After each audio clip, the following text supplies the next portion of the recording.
Hey guys, Cdrama Invasion here, and welcome back to another top 5, top 10, basically me ranking a drama from a specific actor I've watched a lot of dramas from.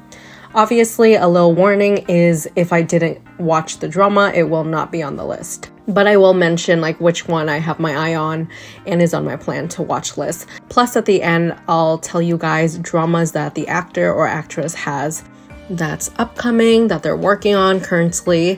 Yeah, so let's jump on into it. Starting with number 10 is Superstar Academy. This is his first ever drama. It has 30 episodes and it aired in 2016.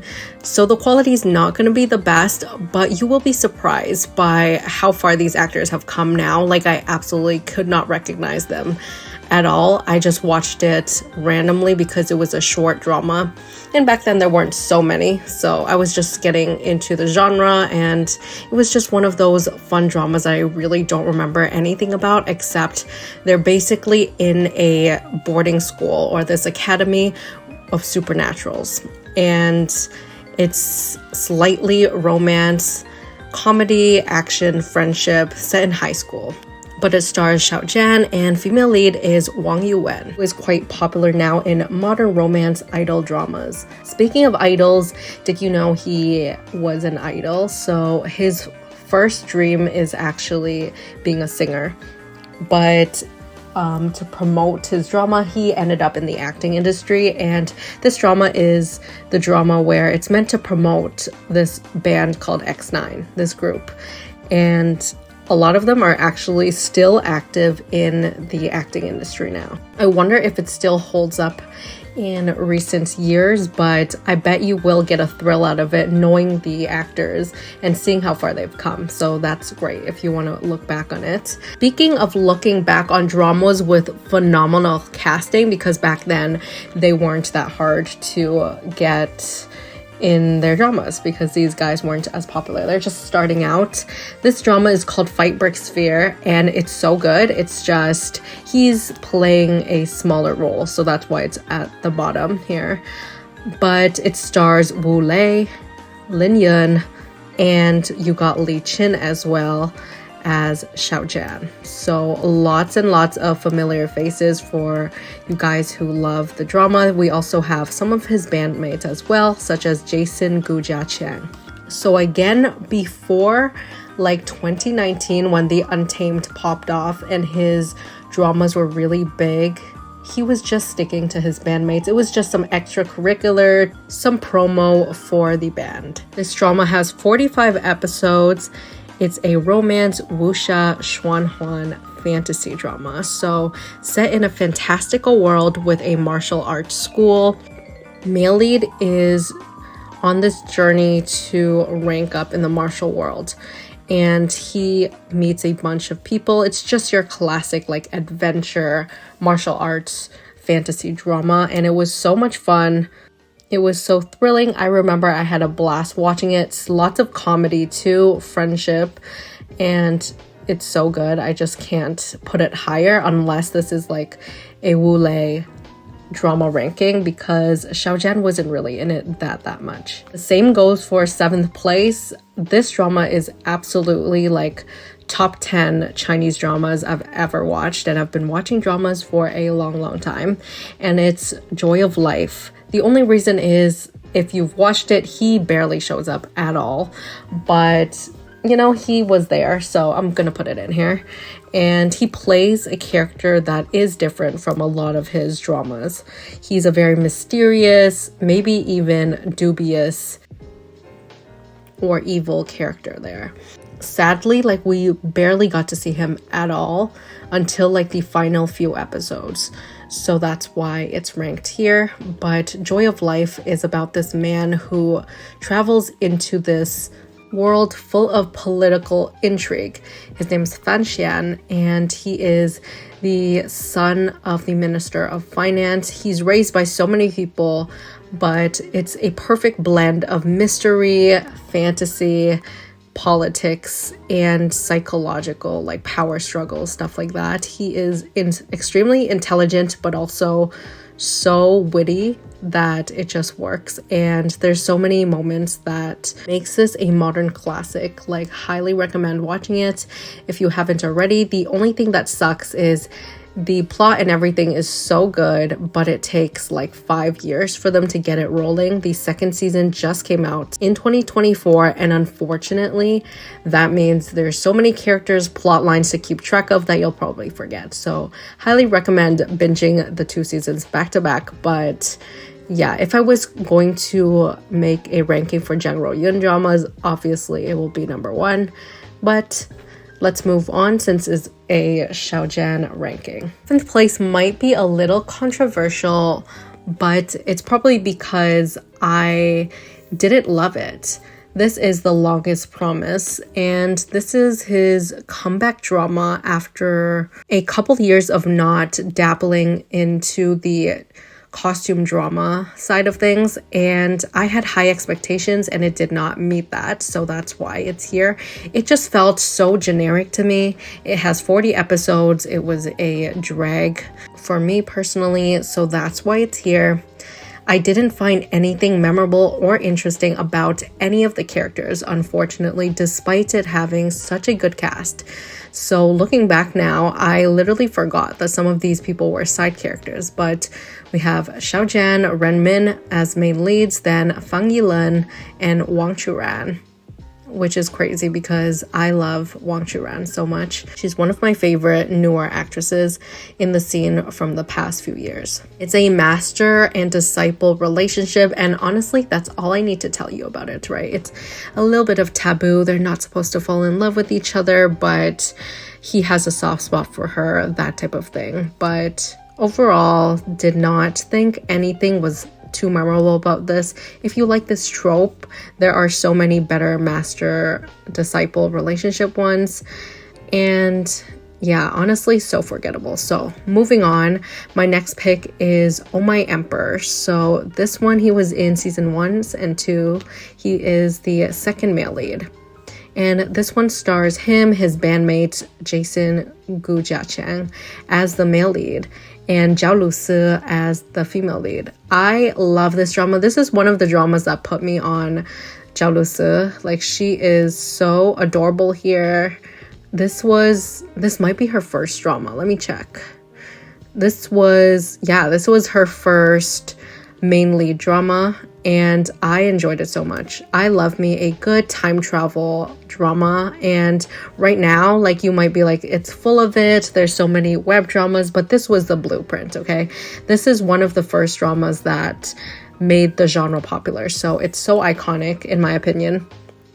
Only about like 20 minutes an episode, 2 seasons. I admit there are some plot lines that were so messy, so weird. I wish they just cut it out completely because the rom-com vibes were perfect.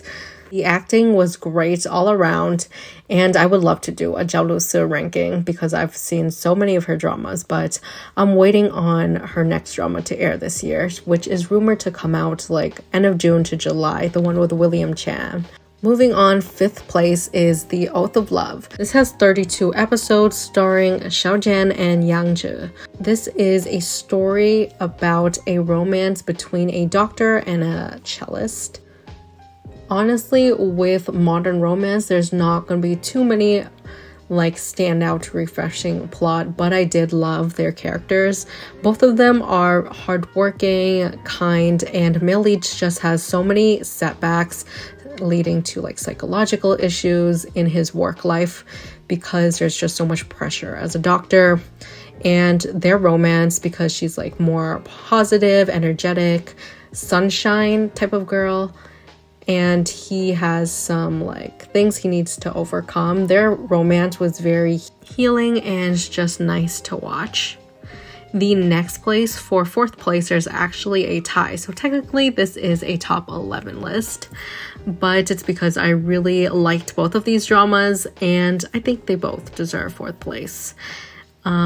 First one being Douluo Continent. I think this one is so underrated. Out of all of his dramas, it's very similar to Fight Break Sphere and like dramas maybe like Guardians of Da Feng these days. It's fun and fantastical. but they did cast him before he got popular, so then he couldn't come back for season 2. But overall, the vibes was so funny. Like, there was so many random scenes where they would just make it feel like a musical. So, I mean, it's not for everybody, but I enjoyed it so much. The friendship is so wholesome. It's definitely giving found family, and they all just level up together, defend each other against schools and rivaling groups. It's also an underdog school academy type of story, so I love an underdog, so I will root for an underdog all the time. And this was that. It was just an entertaining time, felt refreshing and out of place in his drama roles, but it's like the lightest role that he plays, which I think could be a fun side to him if you guys haven't seen him in these types of roles before. Then the other one tied is The Wolf. This is definitely the opposite. He is very serious in this drama, but there's something about him that just outshines the main character in this drama. I was rooting for him and Li Chin's character the whole time. It's probably his intense devotion without being annoying. Like, he lets her choose and fight her battles, and even when she uses him, he was heartbreakingly there for her, but it didn't give me the ick like a lot of second male lead dramas do, where they have no personality or anything. Like, he would just do his own thing, come back even cooler, and I loved it. So even if he is second male lead, doesn't get the girl, it was worth it for me. Third place is also a drama I think not a lot of people watch just because of the genre itself. It's very different for him, but that's why I really like it. And it's an action military war drama. So if it sounds heavy, it is, but it doesn't start that way.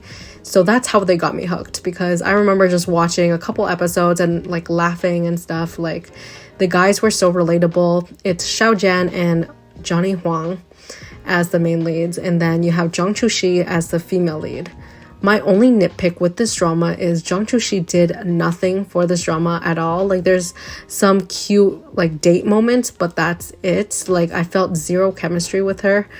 I guess they just like wanted the guys to have some conflict, I guess, but it is a love triangle, so I didn't like that at all. They basically go through hell together, enlisted into the army, not knowing anything, and you know it's gonna hit you emotionally when they start that way. It is slow burn, so it takes like the first 16 or 17 episodes is just them training little missions here and there, but nothing crazy, and then the last half is when everything goes off.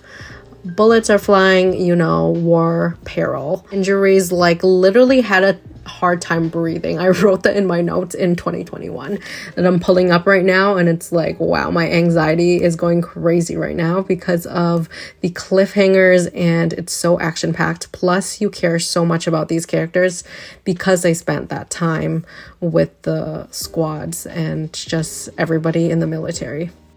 Yeah, it wasn't my thing, but every now and then when you're just like sick of rom-coms or shanxias or whatever, like, do pick it up. It's good. And also Bailu played like a small cameo role in here, and she absolutely nailed it. I think she was in a couple episodes as his like childhood friend or something, not sure, but she nailed it even harder than the female lead, which made me laugh. Like, it's in my notes that standing side by side, like, her acting is so much better than Zhang Chuxi at the time. So yeah, let's go to the last two. Second place is the currently airing, well, it might be done by the time I have this uploaded, but I'm still watching it because I'm watching the YouTube episodes, because I need to experience it on big screen TV. Even though it's so slow, they only release one episode a day. And I think right now there's only like 19 episodes out. So this is Legend of Zanghai. So good. This is the reason why I love this actor. And it was the drama that I knew was going to get everybody on board with him again. Like, I know he's popular and stuff, but like, a lot of us kind of forget how intense, how crazy his acting can be. And this was the perfect drama for that, because it's a revenge drama and it's political. There's lots of like power struggles. There's lots of like smart male lead planning with his master. It's so good. It has everything. I adore everything about this drama so far. I'm hoping and praying that the ending is good. Do not spoil me, guys. If it's a happy or bad ending, I don't care. I'm here for it. It would be number one, but obviously, like the missing drama, you guys probably know what number one is. But yeah, this drama is just so good. Everything about it, it just shows his maturity over the years as an actor. Everything is in this drama. Like the romance is good, the writing is good, the production is good, and I'm so happy because we rarely get dramas that is this high level of writing, you know, like we always get good actors, but it's draggy or it's not the right quality, which I can bypass the editing or whatever. Like sometimes the pacing just feels off. This is not the case. Like halfway through, everything just feels perfect, and every single new character introduced, I'm not like skipping. I'm not bored. I'm like, oh, this guy is gonna have to, you know, he's gonna impact the drama somehow. And even the side characters are really well developed. Zhuang Zhixing, I think, played by Zhou Qi, so good. I love his growth as a character, and I mean, I knew he was gonna come into play because from episode 1, it's like the 3 kids or whatever, and they're like the main characters. Same with female lead. I love that she actually has, you know, a storyline, a personality, and it doesn't feel forced. A lot of these times they put all of their eggs into one basket, which is the male lead's storyline or like just that one main character. And I'm like, why can't you make both of the main characters equally interesting? And also you don't have to shove romance down our throats every 5 seconds. I love a good romance. I really do, but it should feel natural, and this one does. Like, he does lean on her and depend on her for help, and I do like that they have their guards up, but they both have their own thing going on, and they just support each other in different ways. You do get their backstories slowly, and it feels great because it's not a big info dump. And that mystery to them just makes it more interesting, and that slow burn makes you anticipate their romance more. Even the villains are killing it, like so good. Everybody in this drama is amazing. I love it so much. And first place is obviously the Untamed. This is the reason why I even have this channel. Can you believe it? It's the reason why I have this community. This one has 50 episodes, so worth it. If you haven't watched it already, definitely you should. It is based off of a BL novel, but it's censored anyways, so it doesn't matter. Unfortunately for him, like it blew up so much that yeah, he has this wonderful platform, so many opportunities, but he also got canceled for a lot of crazy things that had nothing to do with him. It's basically a fan fiction and shipping, and now these two, like, even if they're friends, like they're terrified of sitting near each other, terrified of going to the same events. Like one is always backstage or something, or they're just not at the same events till this day because of it. So it's really sad that shipping is just very toxic for these actors. And because of the fandom toxicity for a lot of these BL dramas, unfortunately, that's why there was a ban, and there still is, kind of, maybe. But we have like a loophole this year where certain dramas are being sold to neighboring countries, like Justice in the Dark, to air. So there is still hope that a lot of these older dramas will come out one day and be sold off to a different country. To love this one. Action-packed, emotional, so good. It starts off with the male lead who passed away. He's framed for so many horrible crimes, and now he came back to life. So we're kind of just dropped into this.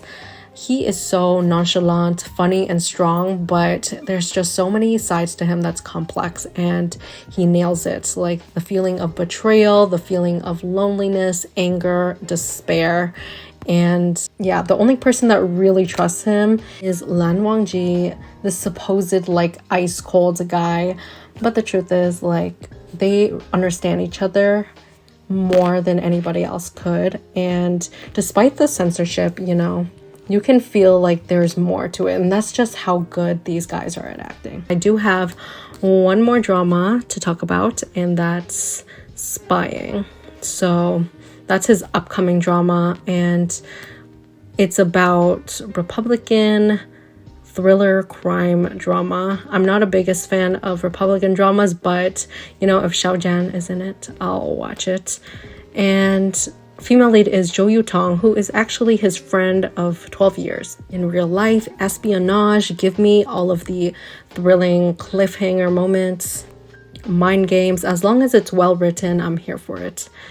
And the only drama of his that I haven't watched and I'm kind of interested in is The Youth Memory. This one stars Li Qin. It's like a 1970s drama. Let me know if you guys watched it and your thoughts on it. But yeah, it's getting way too long. It's going to be hell for me to edit, so I'm just going to stop the video here. Hope you guys watched all the way till the end. Let me know which dramas you haven't watched from him as well, and which one is on your plan to watch in the comments below. Subscribe, and also check out my previous top 5, top 10 ranking of an actor. I did Liu Yuning. And let me know who else you want me to rank next.